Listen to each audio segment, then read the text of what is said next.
Hinamak na manugang.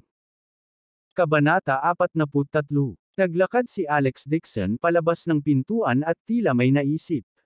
Huminto siya at lumingon kay Mr. Kim. Yung dalawang security guard na nagpapasok sa amin, wala ka naman sigurong ginawa sa kanila, di ba?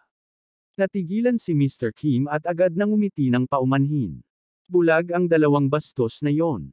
Hindi ka nila nakilala. Bubugbugin ko sila saglit, pagkatapos ay itali at ipadala sa iyong bahay, pwede mo silang parusahan kahit anong gusto mo. Nang marinig ito ni Alex Dixon, kumunot ang noo niya at galit na sinabi ko sa kanila na huwag maingay. Sinabihan ko sila Mr. Kim na huwag maingay.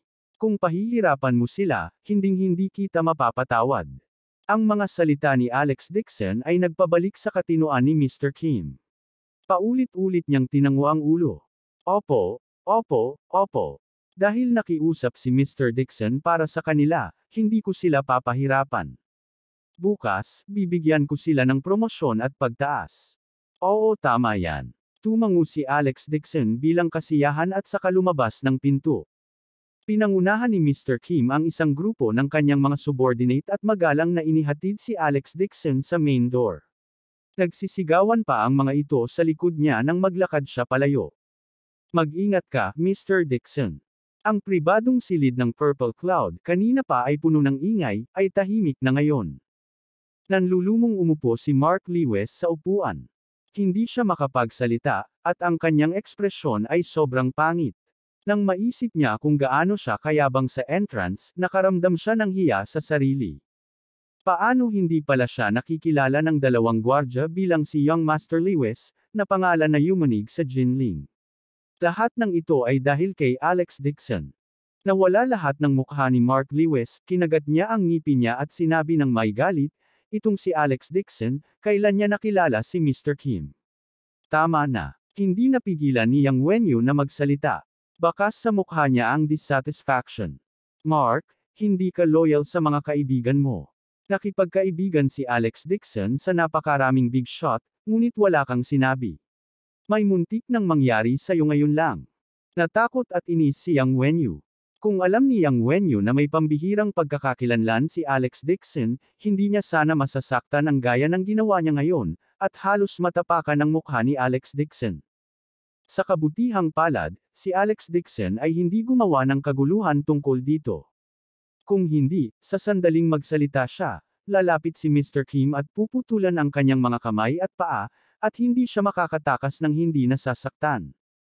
Sa pag-iisip nito, nagsimulang magreklamo si Yang Wenyu tungkol kay Mark Lewis sa kanyang puso. Malungkot na sinabi ni Mark Lewis, paano ko malalaman? Itong si Alex Dixon ay karaniwang duwag. Sino ang nakakaalam kung anong uri ng swerte ang mayroon siya? Kinaibigan niya sina Mr. Kim at Boss Lee. Si Wang Yifeng ay mayroon ding ilang pagdududa sa kanyang puso. Sabi niya, nakita ko ngayon lang ang ugali ni Mr. Kim kay Alex Dixon. Mukhang hindi dahil swerte lang siya at nakilala si Alex Dixon. Buti na lang itinago mo kay Wenyu, pero bakit wala kang binanggit sa harap ko? Buti naman at wala kang binanggit sa harap ko. Hindi ito pinansin ni Alex Dixon ngayon lang. Kung hindi, sa isang sabi lang, ikaw at ako ay gusto pa ring lumabas ng Qingyan Pavilion. Binanggit ni Wang Yifeng ang mga salitang ito dahil sa pakikipag-ugnayan sa Lewis family. Sa madaling salita, ito ay mas seryoso. Ito ay si Mark Lewis ang nag-set up sa kanya. Kung tinulungan nila si Mark Lewis at ginalit si Alex Dixon ngayon lang, grabe ang paghihirap nila. Paano ko malalaman?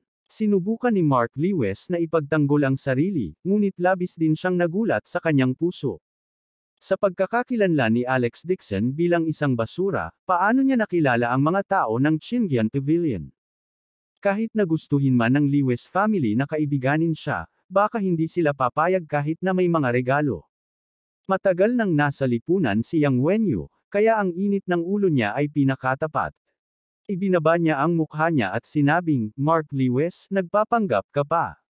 Dahil iyon ang kaso, mabuti sana kung hindi ko nainom ang alak na ito. Ngayon, naparito ako para sa wala. Na may maaliwalas na mukha, lumabas siya ng pinto. Nang makita ni Mark Lewis na aalis na si Yang Wenyu, nagmamadali siyang tumayo para pigilan siya. Wenyu, hindi ko talaga alam. Bago pa siya makatapos, tumayo na rin si Wang Yifeng at sinundan si Yang Wenyu palabas ng pinto. Mark, may gagawin pa ako, kaya aalis muna ako.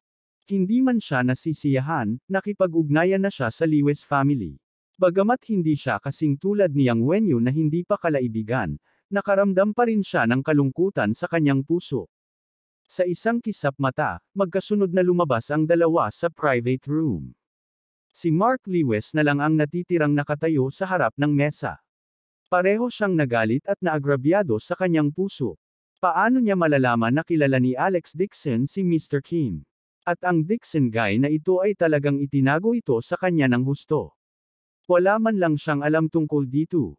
Inis at sama ng loob ni Mark Lewis sa kanyang puso. Inilabas niya ang lahat ng kanyang galit kay Alex Dixon, at hindi man lang naalala ang nangyari kay Alex Dixon ngayon. Napagdesisyonan niyang pagbalik niya ay tiyak na tatanungin niya si Alex Dixon. Sa isang pirasong basura na tulad ni Alex Dixon, anong karapatan niya na kaibiganin ang isang tao mula sa Chingian Pavilion? Sa isang kisap mata, tanging sina Mark Lewis at Meng Nooran lamang ang naiwan sa masiglang pribadong silid ng Purple Cloud. Sa totoo lang, hindi rin masaya si Meng Nooran sa kanyang puso. Si Mark Lewis lang ang master ngayon, kaya hindi comfortable para sa kanya na umalis. Mark Lewis said with a bitter face, "Nooran, sorry talaga sa araw na ito. Gusto kitang i-welcome ng maayos, pero hindi ko inaasahan na magiging ganito." Nakita niya ang hinanakit sa mukha ni Mark Lewis. Napabuntong hininga si Meng Nooran sa kanyang puso at naglakad palapit upang sabihin. Mark, talagang hindi ipinaliwanag ni Alex Dixon ng maaga ang usapan ngayon. Hindi ko rin maintindihan kung bakit niya ginawa yon. Sa aking palagay, nakipagkaibigan siya sa mga tao ng Chingian Pavilion, ngunit hindi siya nang ahas na sabihin ito sa atin. Marahil ang parehong partido ay gumawa ng ilang uri ng hindi patas na pakikitungo ng pribado. Umuso si Mark Lewis. Sa puso ni Mark Lewis, ang pagkakakilanlan ni Alex Dixon bilang isang basura ay malalim na nakaugat. Nakipagkaibigan si Alex Dixon sa mga tao ng Chingian Pavilion. Sa pananaw ni Mark Lewis, hindi ito sariling kakayahan ni Alex Dixon. Siguradong nakakahiya ang ginawa niya. Matapos marinig ang mga salita ni Mark Lewis, nag-alinlangan si Meng Nooran at sinabing, sa paghusga sa hitsura ni Mr. Kim ngayon, tila hindi siya gumawa ng isang bagay na matuwid. Napaka-respeto niya kay Alex Dixon. Baka ito talaga ang sinabi mo. Dapat ganito. Si Mark Lewis ay kumilos na parang nakakita ng kahinaan. Agad niyang sinunod ang sinabi ni Meng Nooran at sinabing, Mr. Kim ay nasa Jinling City.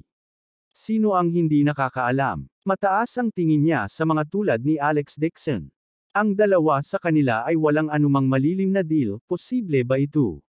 Let me tell you, walang sino man sa Kim clan ang nang-ahas na saktan sila ilang dekada na ang nakalipas. Kapag pumasok ang mga tulisan sa lungsod upang magnakaw, naglakas loob lamang silang maglakad-lakad sa kanilang mga tirahan. Hindi pamilyar si Meng Nooran sa sitwasyon sa Jinling City. Matapos palakihin ni Mark Lewis ang kanyang mga salita, naniwala siya sa kanya 70 hanggang sa 1%. Bahagyang kumunat ang noo ni Meng Nooran at bumuntong hininga. Hindi ko inaasahan na magiging ganito si Alex Dixon, ngunit ang pagpunta sa maling paraan ay hindi pa rin ang tamang paraan. Balang araw, may makukuha akong leksyon sa kanya. Kukumbinsihin ko siya kung may pagkakataon ako. Ano ang sinusubukan mo na hikayatin siya? Hinding-hindi magbabago ang isang tulad niya. Kung mayroon siyang iba pang mga paraan upang gumawa ng pangalan para sa kanyang sarili, hindi siya gagamit ng mga ganitong paraan. Muling bumungad sa mukha ni Mark Lewis ang isang ngiti, at nagsimula siyang makaramdam ng pagmamalaki sa kanyang puso. Ngayon, maituturing siyang nakinabang sa kamalasan. Kahit na nasaktan niya sina Yang Wenyu at Wang Yifeng, si Meng Nooran ay pumanig pa rin sa kanya. Kahit ngayon lang nagkaroon ng mukha si Alex Dixon, ano? Ang impresyon ni Alex Dixon sa puso ni Meng Nooran ay naging napakasama.